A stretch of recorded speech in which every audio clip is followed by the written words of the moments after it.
খেতে যাবো গাইস, আমার অবস্থা এটা এখন। আমার মাকে দেখবে,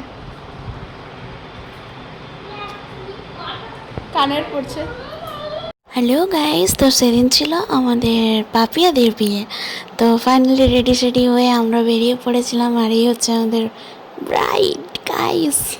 ব্রাইডও ইউটিউব করে। আর এখানে আমার বাবা বসে গেছিলো খেতে, একা একা খেয়ে যাচ্ছে গাইস, আমাদেরকে দেয়নি। তারপরে আমি একটু বাবার সাথে ভিডিও করে নিলাম। তারপরে পেয়ে গেলাম একটু পকোড়া, একটু ভালো করে খেয়ে নিলাম। আর একটা প্রশ্ন, আমার পাতেই সবসময় কেন গাজর পড়ে। তারপরে নান আর ঘুগনি পেয়েছিলাম।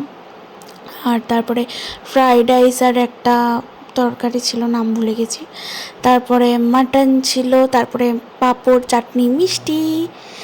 তারপরে আমি নিয়ে নিয়েছিলাম 4টা আইসক্রিম গাইস, কাউকে দিইনি।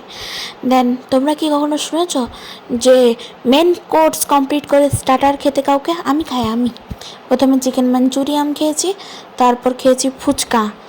হ্যাঁ, এবারে আমার ভাইয়ের বক্তব্যটা শোনো, বক্তব্যটা এক্ষুনি বলবে, এক্ষুনি ঝাড়বে বক্তব্যটা। তার আগে একটু আমার ফুচকা খাওয়াটা তোমাদের সাথে শেয়ার করে দিই হালকা করে। একটাও দেবো না তোমাদেরকে, দেখিয়ে দেখিয়ে খাবো, দেখিয়ে দেখিয়ে ভূতের মতো। কি খাচ্ছ? কফি? মিষ্টি খাওয়া আছে। 4টা আইসক্রিমের 4টাই শেষ করার পর পাপিয়াদিকে আমরা এবারে বাই বাই করতে যাব।